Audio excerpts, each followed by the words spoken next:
ल जानुस् त बिस्तारै।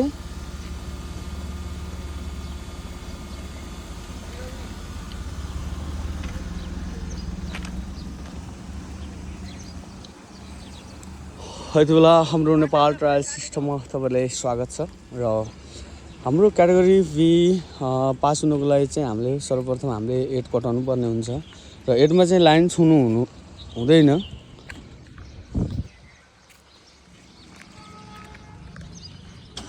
र उहाँ दिदीको करिबन 1 महिना भइसक्यो। उहाँले अब कस्तो चलाउनुहुन्छ हेर्दै हाम्रो त्यो गाडी छ।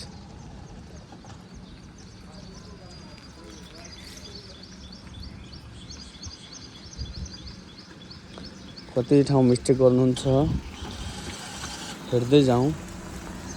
अहिलेसम्म चाहिँ मिस्टेक गर्नुभएको छैन है त गाइज।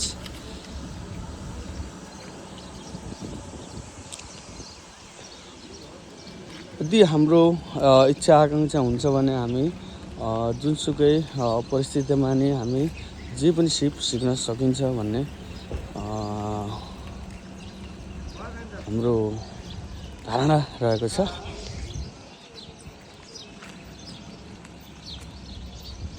उहाँ फेल भइसक्नु भयो, माथि लाइन छोइसक्यो।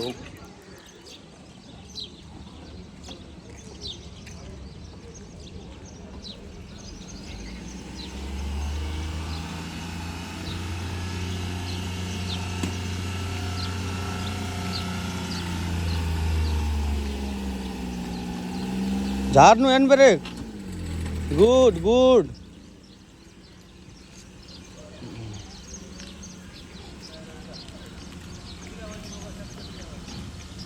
शाबास। हेर्न कहाँ लिएर गयो गाडी पनि।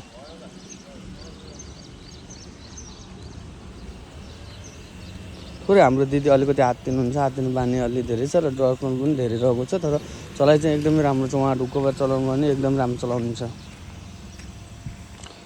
र फाइनली हामी यलब्याकमा आइसकेका छौँ।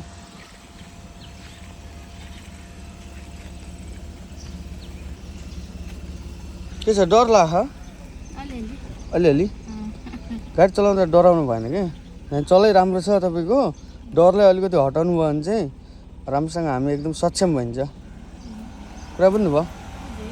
ल त्यो गाडी गयो, अब बिस्तारै जानु है त।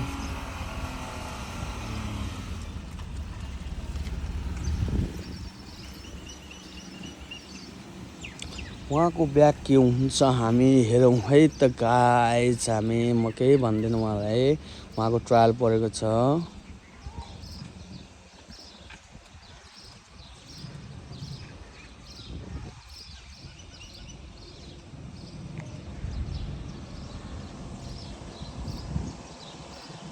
उहाँ ब्याक गियर लाएर आइसक्नु भएको छ र उहाँको गाडी हल्का छड्के छ है। छड्के चाहिँ नपार्ने, हाम्रो यलब्याकमा चाहिँ छड्के पार्नु हुँदैन।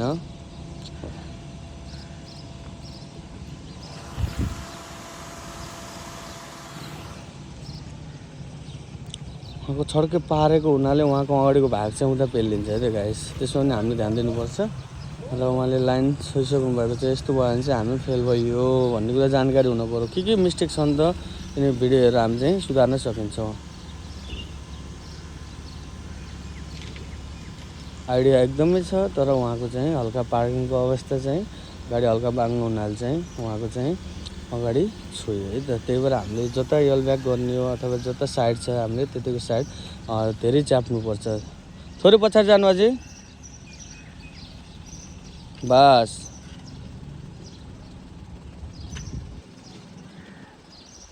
ल उहाँले यल पार्किङ गरिसक्नु भएको छ। अब निस्किँदा के हुन्छ गाइज, अब छुनुहुन्छ कि छुनुहुन्न हामी हेर्दै जाउँ है त। अलि बढी ठिक छ गाइज। उहाँ यलबाट निस्किँदा चाहिँ उहाँ पास हुनुभएको छ। उहाँ पार भइसक्नु भयो। ल अब हामी यो रातो गाडीको यलब्याक के हुन्छ त हामी हेर्दै जाउँ है त गाइज।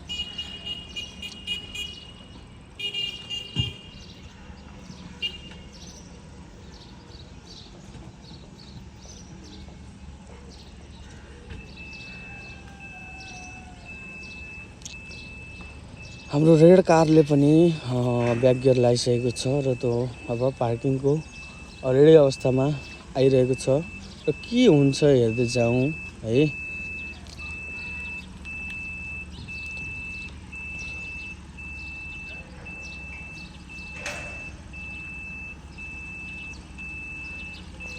उहाँले काटिसक्नु भएको छ र उहाँ सकुशल कोही पनि लाइन नछाइकन उहाँ आइसक्नु भयो।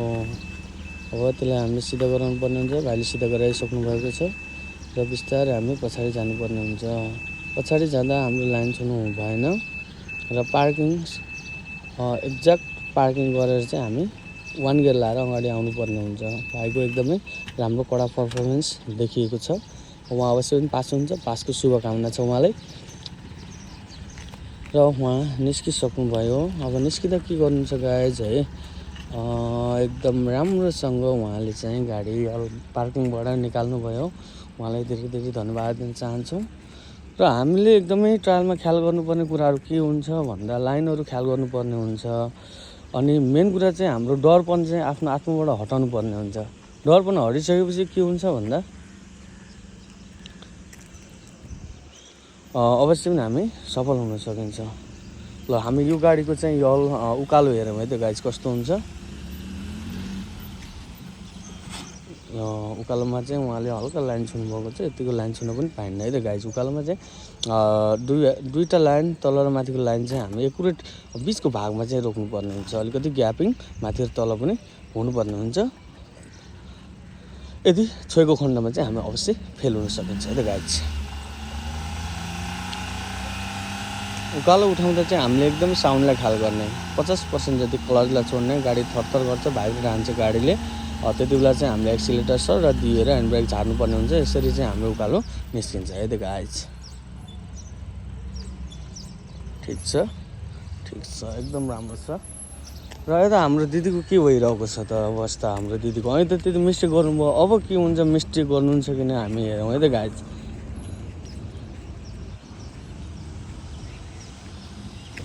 उहाँको एड चाहिँ एकदमै राम्रो छ, कडा पर्फर्मेन्स छ एड चाहिँ।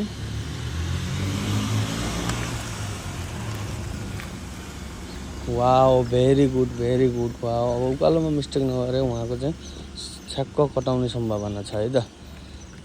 आशा गर्नेछौँ कि उहाँले उकालो छ्याक्क कटाउँछ। जति बेला पनि त्यही भइरहेको छ। जति बेला पनि धेरै रेस्ट नदिनु न। लाइन कट्ने बित्तिकै रोक्नु पर्यो के। हेर्नु त एड कति राम्रो छ तपाईँको। एड कति राम्रो कहीँ पनि छो छैन। उकालोमा थोरै यति लाइन कट्ने बित्तिकै रोकिदिनु न। कुरा बुझ्नुभयो। माथि गयो नि त। माथि गएपछि त हामी फेल भयो। माथि गएर फेरि तल आउनु त पाइएन। त्यही भएर हामीले के गर्नु पर्यो भन्दा लाइन कट्ने बित्तिकै रोक्नु पर्यो क्या। सानो मिरर हेर्ने अनि लाइन कट्ने बित्तिकै ट्याक्क रोक्ने गर्नु पर्यो। ल उकालो राम्रोसँग कटाउनु है। ट्याक्क साउन्ड चेन्ज हुन्छ। बुझ्दैन नि कुरो। ल साउन्ड चेन्ज हुन्छ। रेस पनि यता बढाउँदै जाने। नडराइकन ह्यान्ड ब्रेक झार्ने। रेस पनि बढाउने। झार्नु। गुड। ह्यान्ड ब्रेक पुरै झार्नुहोस्। त्यो पुरै झरेको छैन ह्यान्ड ब्रेक। ठिक छ। ओह्रालो चाहिँ राम्रो छ है। ह्यान्ड ब्रेक पुरै झार्नु दिदी। झरे छैन त्यहाँ। झार्नु भयो। बल्ल झऱ्यो। ल जानुहोस्। साइड लाइट पहिले नबाल्ने। युटर्न आउँदा मात्रै बाल्ने। र गाइस અહીં चाहिँ उहाँले अब पार्किङ गरेर चाहिँ अगाडिको लाइन छुनुभएको थियो। र अब के हुन्छ उहाँको लाइन चाहिँ हामी हेर्दै जाउँ है त गाइस।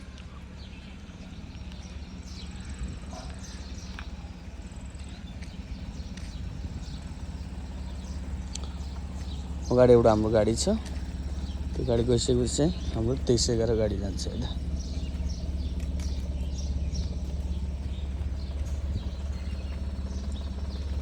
यो गाडी गइसक्यो। अब यो गाडी जाँदैछ। के गर्नुहुन्छ है त। अहिले चाहिँ ब्याक गर्दा उहाँले अगाडिको भागले छुनुभएको थियो भने अब के गर्नुहुन्छ हेरौँ है त। बास अहिले चाहिँ एकुरेट रोक्नु भएको छ। अब ब्याक आउँदा चाहिँ के गर्नुहुन्छ है त।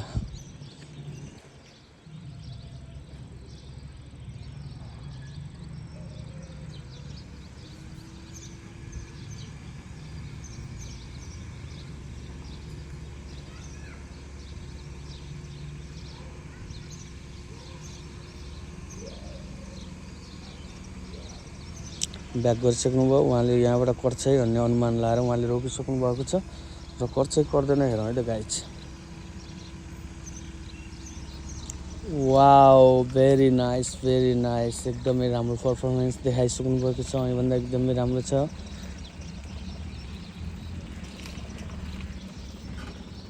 ठीक छ